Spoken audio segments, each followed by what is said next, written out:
आज का जो टॉपिक है ना वो है मार्स, मंगल। ऐसे देवता है जिनकी रेमेडीज और जिनके रिजल्ट्स सबसे जल्दी मिलते हैं। मार्स के लिए एक चीज कहते हैं, खून को रिप्रेजेंट करता है मार्स, आपके ब्लड को। और ब्लड कहाँ से मिलता है? डीएनए से मिलता है। आपके पूर्वजों के जो आपके फादर का मदर का मिलके मिला होगा, वो ब्लड आपको मिला होगा। आपके कहते हैं लोग खून के अंदर है, ये ब्लड के अंदर है, ये सब चीजें। मंगल वो है जो आपको अपने पूर्वजों के कर्म की वजह से मिलता है। आपके पूर्वजों के जितने कर्म होते हैं ना, अच्छे और बुरे, वो मंगल में आते हैं और मंगल में आ जाते हैं। मतलब आपके घर के अंदर कोई वैद्य रहा हो, कोई अच्छा वकीम रहा हो, आपको ना इवेंचुअली वो काम आ जाएगा। कुछ ना कुछ हैबिट आप अपने पूर्वजों के ले लेते हो। जमीन कहाँ से मिलती है? कारक कहाँ है? मंगल का कारक है जमीन, लैंड। तो जमीन कहाँ से मिलती है?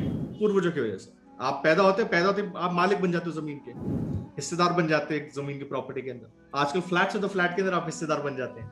मंगल की हर एक चीज आपके अपने पूर्वजों के जैसे मिलती है, चाहे वो गुस्सा हो, ताकत हो, बॉडी स्ट्रक्चर हो। मतलब मंगल बॉडी स्ट्रक्चर को रिप्रेजेंट करता है। बॉडी स्ट्रक्चर हो, आपका खून के अंदर का ब्लड ग्रुप हो, जमीन हो, हर चीज मंगल देता है। तो पूर्वजों की वजह से मिलता है, पहली चीज। अच्छा, एग्जॉल्टेड कहां पे हुआ? 10वें घर के अंदर, कैप्रिकॉन में। दिग्बल होता है उसको, कैप 10वें घर के अंदर बैठ के ना मंगल दिग्बली हो जाता है। दिग्बली मतलब बहुत डिटरमिन्ड, ये काम करना है। सूर्य और मंगल दोनों 10वें घर में दिग्बली होते हैं। डायरेक्शनल स्ट्रेंथ कि मेरे को कहां पे जाना है, क्या काम करना है। शनि कौन सा कर्म है? शनि वो कर्म है जो आप करते हैं अपनी जिंदगी के अंदर, जो आपके पास के कर्म होंगे। मंगल पूर्वजों के कर्म है।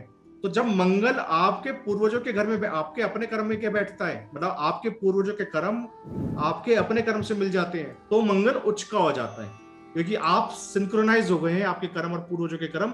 इसलिए मंगल 10 में एक्सॉल्टेड हो जाता है। इसलिए बोला गया कि मंगल उच्च का है 10वें घर के कैप्रिकॉर्न।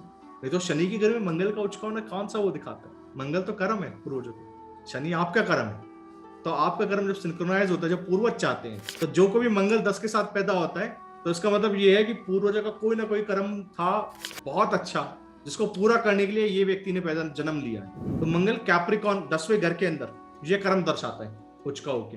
तो मंगल बोला गया कि मंगल केंद्र में हो और अपने घर में बैठा हुआ हो, मतलब एरीज के अंदर बैठा हो या स्कॉर्पियो में बैठा हो या उच्च का हो, तो रोचक योग का निर्माण होता है। और इसके लिए लिखा गया, ऐसा व्यक्ति बहादुर होगा, अपने सारे दोस्तों की परिवार की मदद करेगा, आवाज बहुत अच्छी मिलेगी, बहुत सुंदर आईब्रोज होंगी। तो आईब्रोज मंगल का कारक है।